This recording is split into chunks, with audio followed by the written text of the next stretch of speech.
Benvinguts al primer torneig online de la Federació Catalana de Ball Esportiu. Balla a casa. Un nou format de competició adaptat als nous temps, on esportistes d'arreu de Catalunya competiran des de casa. Les properes entregues estaran dedicades als balls llatins, que juntament amb els estàndards són els precursors de la nostra modalitat esportiva. Els balls llatins estan formats per 5 especialitats: samba, cha-cha-cha, rumba bolero, pas doble i el jai. Anem a conèixer com serà el format d'aquesta competició.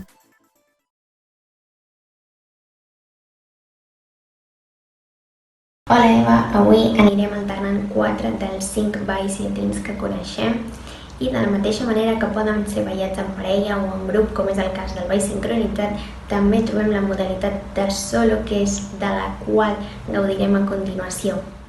Els dorsals. Avui amb els dorsals tenim el número 10, l'Arnau Serra Martín del Club de Ball Esportiu Aprenem, el número 20, la Paula Bernedes Maeso del Club de Ball Esportiu Aprenem, dorsal 21, Alma Ferrer Martín del Club de Ball Esportiu Mordans, dorsal 22, Ariadna Rodríguez López del Club de Ball Esportiu Mordans, dorsal 23, Clàudia York Gil del Club de Ball Esportiu Mordans, 24, Héctor Valiente Serrano del Club de Ball Esportiu Mordans, 25, Júlia Castillo Montubèrria del Club de Ball Esportiu Mordans, 26, Leire López Varo del Club de Ball Esportiu Mordans, 27, Sara Cornellà González del Club de Ball Esportiu Mordans i 28, Mireia Jerez López del Club de Ball Esportiu Guapatxa Diversit. I ara sí, comencem amb la competició. Però abans presentarem el jurat d'avui: Emi Martínez, Josep Maria Moreno, José María Quintero i com a director de competició, Miquel Alonso.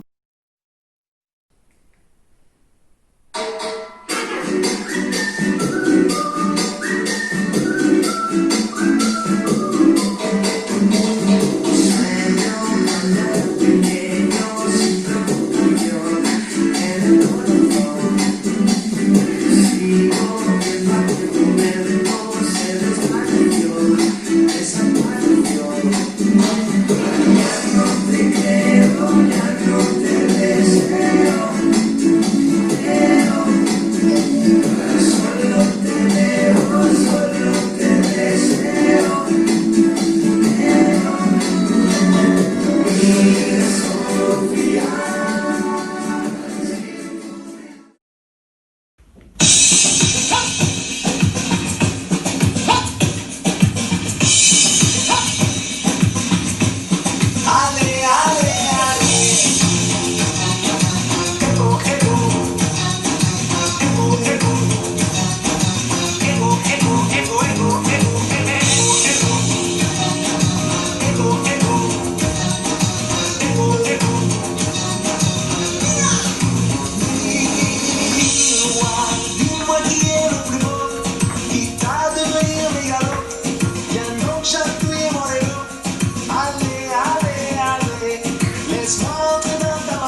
Ara donarem un petit descans al nostre jurat mentre escoltem les preguntes de Sara Orriols.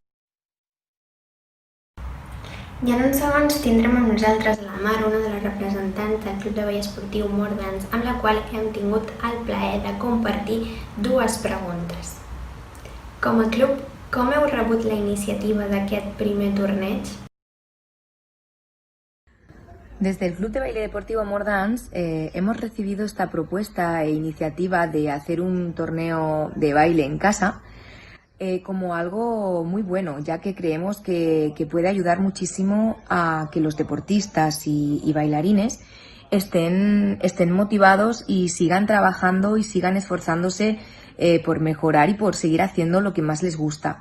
Creemos que va a tener un resultado muy bueno, ya que realmente el hecho de tener un objetivo nos hace esforzarnos el doble, tener muchas más ganas, estar más motivados, así que creemos que realmente es muy buena iniciativa y desde aquí, desde el Club de Baile Deportivo Mordans, la apoyamos al máximo y esperamos que tenga los resultados que todos esperamos. I creus que aquest tipus de torneig podria ser un complement a les competicions presencials? El hecho de que se esté barajando el que sean complementarias a las competiciones presenciales nos parece algo bastante interesante, ya que nosotros creemos mucho en la teoría de la U invertida. Esto de que cuando tienes un objetivo y sabes que tienes que llegar a ese objetivo, la tensión, digamos, y la motivación, el estrés bueno de llegar a ese objetivo nos hace estar mucho más motivados y mucho más activos. Entonces creemos que puede llegar a ser una muy buena iniciativa el hecho de que, aparte de tener las competiciones presenciales, tengamos también estos como pequeños objetivos, ¿no? De tener competiciones complementarias a nivel así en casa y tal. Creemos que puede ser algo muy interesante y realmente si se considera desde el Club de Baile Esportiu Mordans tendréis nuestro apoyo y nos gustaría poder también aportar nuestro granito de arena motivando a nuestros deportistas a que se animaran a hacerlo.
I fins aquí aquest primer hit de sincro llatí. Ara despedim el nostre jurat, Emi Martínez, Josep Maria Moreno, José María Quintero i el director de competició Miquel Alonso. I mentre esperem els resultats provisionals, Sara Orriols ens aproparà a la diversitat del ball de la mà d'Isabel Pérez, pedagoga i entrenadora de ball esportiu. M'agradaria que parléssim una mica sobre conceptes com esport inclusiu, esport adaptat, inclusió i integració. Intueixo que no sempre els sabem diferenciar ben bé. I per acabar, quins són els avantatges i els beneficis de la inclusió? L'esport adaptat consisteix en adaptar una disciplina esportiva, en aquest cas el ball, a les necessitats de les persones amb discapacitat. En l'esport inclusiu, en canvi, la persona amb discapacitat practica un esport al costat de persones sense discapacitat. Són les persones les que s'adapten a l'esport i no l'esport a elles. L'esport inclusiu, a més d'aportar benefici físic i mental, aconsegueix millorar la qualitat de vida i la inclusió social de les persones amb discapacitat. La inclusió ajuda a vèncer la discriminació perquè promou l'adaptació de les diferències. Doncs amb aquest magnífic projecte acabem l'edició d'avui.